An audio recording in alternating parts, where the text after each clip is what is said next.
ひもとうまるちゃん R はご覧のスポンサーの提供でお送りします。このアニメ、うちの会社がスポンサーだったのか。Hey, what's up mga kasikad? Sa video na to, i-bike check, sound check at ride test natin tong bagong labas na Sunpeed Astro. So, alika, samahan niyo ako.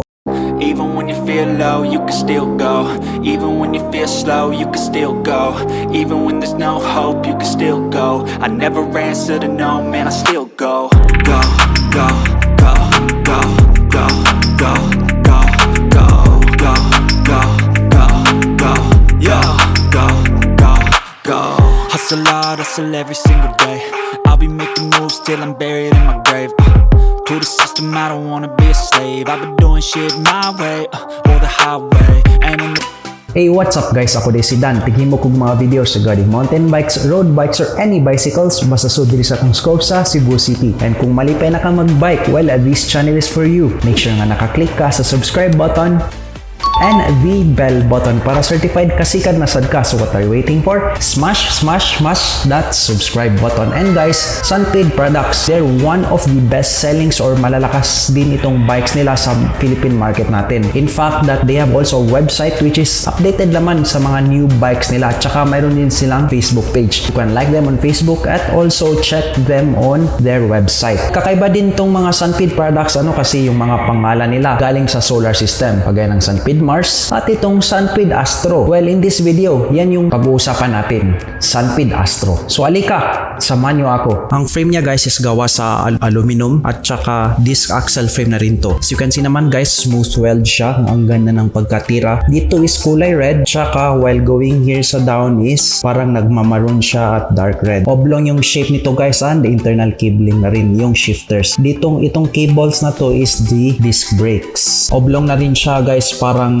aero type yung frame nito. Parang semi-enduro, semi-aero bike. Dito naman guys is makapal. Tapos while going here, panipis siya. Teardrop na rin yung shape niya or triangle. As you can see, smooth weld din. At saka ito ay Christmas edition daw. So mayroon siyang star effects. Decals lang to guys. Dito naman is, ang ganda guys kasi parang specialized siya. Nakalimutan ko lang yung pangalan ng bike na yun. So ipapakita ko lang sa screen. As you can see naman guys, through Allen wrench yung seat post niya, so hindi siya madali manakaw. Good din yung pag-welding nito, parang carbon. Dito naman sa fork niya guys is parang tapered na rin kasi maliit dito tsaka malaki dito.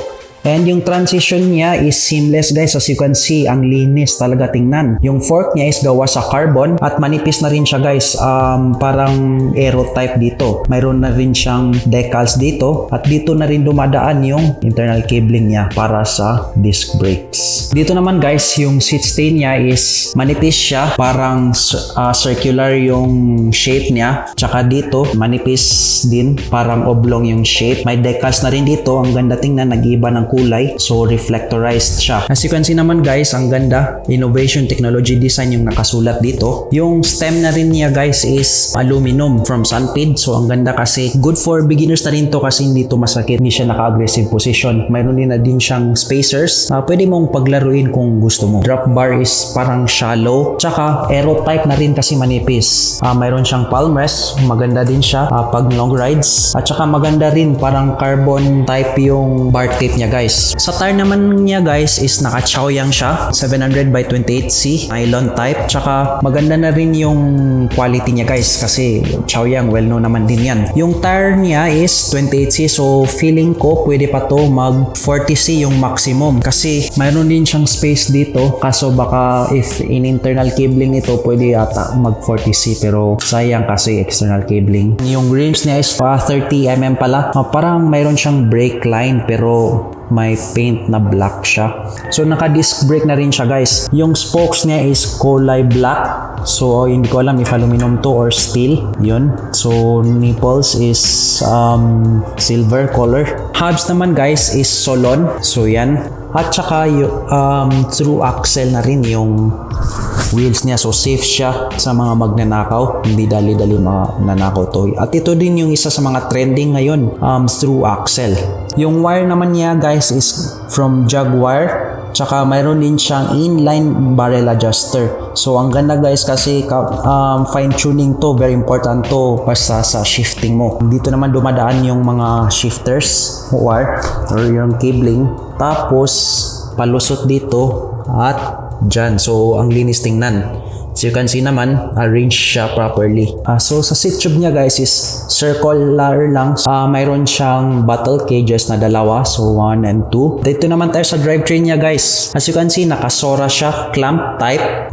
Okay na din. Yung chain naman guys is from Samsi at mayroon na rin siyang missing link. So kahit wala kang tools, okay to kasi pwede lang gamitan ng cable wire. Ito naman guys, yung RD niya is from Sora, Shimano Sora. So ang ganda niya tingnan, linis syempre bago. And yung cogs niya is 11 to 32T, so okay lang siya pang akyatan. Yung crankset niya is from Pro Wheel Ons, so hollow-tech na rin kasi may hollow dito, so lightweight, very good. Crankset is Pro Wheel 50 to 34T, aluminum na rin to siya guys, so very good. Bottom bracket is Pro Wheel integrated TT, so yan siya guys, integrated yung bottom bracket niya. From Pro Wheel na rin, so okay. Yung pedals naman niya guys is from Genea at tsaka naka-aluminum na rin to at tsaka plastic to, so okay lang naman din, smooth. Mayroon din siyang reflectorized. Sa rear tire niya same na rin, so from Solon. Yung hubs niya Solon, maganda rin to guys kasi yung mayroon din siyang RD hanger, so kapag naputol to pwede mo lang i-replace. Through axle na rin yung tires niya, yung hubs niya, so safe from mga magnanakaw. Shifters niya, so nakasora na rin siya, R3000. Ito yung latest kasi yung old version is mayroon siyang cable dito. Ito inner cabling na rin siya, dito siya lumulusot, so maganda kasi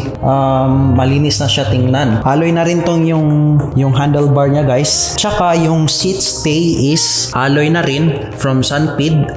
Yung seat tube is alloy na rin from Sunpeed. And kisan naman yung or saddle niya. Ayos to guys kasi ang lambot talaga. Naka Roda disc jack T2 140 yung rotor niya. Tsaka nut yung brand ng mechanical disc brake niya. Ang ganda guys kasi naka post mount na rin. Tsaka ito yung through axle niya na hubs, so ang ganda. So yun, naka clamp type yung RD niya, yung FD niya. Dito na rin dumadaan yung FD niya or RD niya. Tsaka dito ito yung wire na papunta sa disc brakes sa likod. So yan. So yun nga guys, no, yung Sunpeed Astro. Hindi siya connected sa top tube. So meaning mas compact daw kasi mas maliit yung space dito. Syempre mas maliit yung space, mas compact, mas stiff yung build ng bike. So ang ganda dito guys is pwede mo siyang i-convert into wider rims, wider tires. Good din siya kahit lubak-lubak na daan, hindi siya madali ma-puncture kasi pwede mo isalpak yung 40cc or 30cc na tires, which is very panalo. Versatile tong bike na to. So one of the issues daw guys is yung disc brake niya. Yung disc brake daw niya guys is that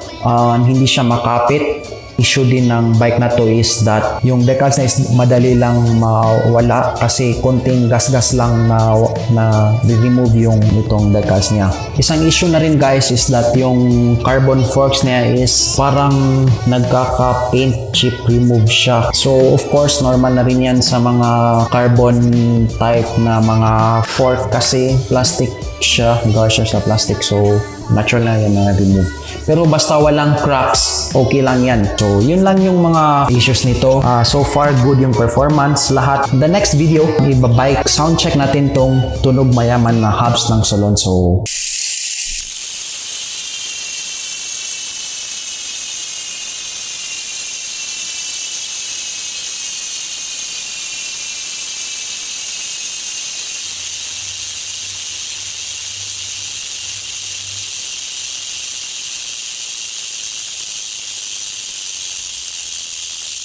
So yun guys yung sound check ng Sunpeed Astro.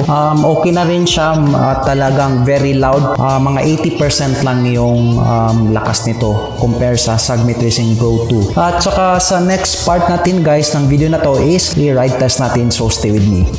So yun nga guys to. So ngayon papunta tayo sa may malapit na pharmacy dito kasi mayroon tayong bibilhin. So re-night test ko na rin tong Sunpeed Astro. So shoutout muna tayo no. So shoutout tayo sa lahat ng membro ng Bro Ciclista PH, sina Gaventure, Bike Wonder, Biyahe ni Joe, Father and Son, Nurse Ciclista, kay Weekend Biker PH, and Michael De La Cruz. Shoutout nga pala kay Lauren Joshua Logato, kay Big Ring Cycle TV, kay Cap Labrador TV, kay Martorio Vlog, MTV Playgrounds. Shoutout din kay Bike Session, kay Jengski TV, kay Eduardo JRSM TV, and Ben D Vlogger. At shoutout din kay Bro J Katigbak. So subscribe kayo sa kanya guys. Kay MKABM Production, kay Donald Vedano, Jeffrey Maripuske, Louis Cruz, Johnny Botcon, also ni Sigil. So subscribe kayo sa kanya guys. So shoutout di kay Toledo Vlog TV, and niyana siya nga shoutout sa mga taga Toledo. Napod siya karon sa Aljubar KSA. So uy, naabot itong video dira sa KSA. So shoutout sa inyo tanan dira. Keep safe. Og sa Zamora and Rolanos family. Okay, so shoutout sa inyo ha. And once again, this is Dan, your kasikad with Doc. See you in the next videos. Thank you so much. Maraming salamat po and daghang salamat. We heal as one.